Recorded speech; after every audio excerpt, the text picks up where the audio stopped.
Hello everyone, welcome back to management mantra by doctor Barkha Gupta.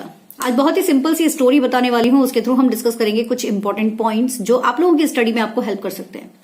कछुआ और खरगोश की कहानी सुनी है? जरूर सुनी होगी। क्या होता है इसमें? कछुआ खरगोश की कहानी में ये होता है कि भाई दोनों में रेस लगती है। खरगोश जो है वो सो जाता है रास्ते में और कछुआ धीरे धीरे आके रेस पार कर जाता है। यही होता है। This is the part 1। क्या हुआ? ये हुआ कि भाई जो सोएगा वो खोएगा, या फिर धीरे धीरे करके भी आपका रास्ता पार हो सकता है। मतलब आप धीरे धीरे अपनी स्टडी करते जाएंगे तो भी आप अपनी मंजिल को पा जाएंगे, लेकिन पूरी तरह से खत्म कर दोगे तो दिक्कत आएगी, राइट? अब देखते हैं इसका पार्ट 2। पार्ट 2 क्या कहता है? पार्ट 2 ये कहता है कि अब खरगोश को समझ में आ चुका था कि उसने कहाँ गलती की हुई है। अब क्या होता है? अब खरगोश क्या करता है, फिर से बोलता है कछुए को कि चलो रेस करते हैं। कछुआ एग्री हो जाता है, दोनों में रेस होती है, लेकिन इस बार खरगोश क्या करता है? जीत जाता है। क्यों जीत जाता है? क्योंकि इस बार वो अपनी गलती को नहीं दोहराता है। तो आपको क्या समझ में आया इससे कि अपनी गलतियों को बिल्कुल मत दोहराइए। जो गलती हमसे पहले पेपर में हुई है एग्जाम के टाइम पर, वो उसको दूसरी बार बिल्कुल मत करिएगा, जिससे कि आपका एग्जाम इजीली क्लियर हो जाएगा। नाउ अब आता है इसका पार्ट 3।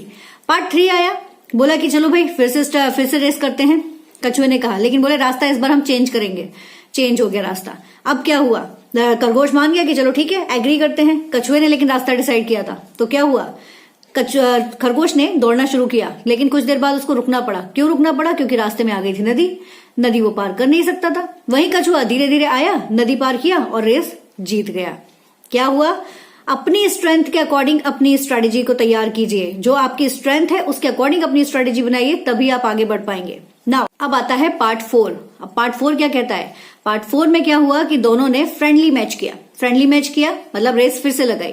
लेकिन इस समय उन्होंने क्या किया? रास्ता वही रखा, नदी वाला, लेकिन इन्होंने अपनी स्ट्रेटेजीज को चेंज कर दिया।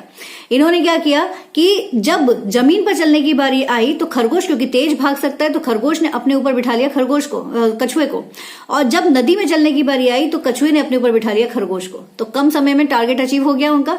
इसका मतलब क्या हुआ कि जब भी आप अपनी जो आपकी स्ट्रेंथ है, आप अपने दोस्त ऐसे बनाइए कि आपकी जो कमजोरी है वो उसकी स्ट्रेंथ हो और उसकी जो कमजोरी है वो आपकी स्ट्रेंथ हो।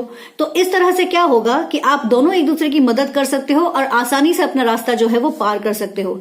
मोटिवेशन भी आपको, इसमें मोटिवेशन भी मिलेगा और साथ ही साथ आपका रास्ता भी बहुत आसान हो जाएगा। तो यही स्ट्रेटेजी हमको अपनी स्टडी में भी यूज करनी है, और अगर आपने अपनी स्टडी में इस तरह की स्ट्रेटेजी को यूज कर लिया तो डेफिनेटली मान के चलिएगा कि किसी भी तरह का कोई भी टफेस्ट एग्जाम क्यों ना हो, आप उसको डेफिनेटली क्लियर कर जाएंगे। क्लियर? चलिए, all the best for your examination.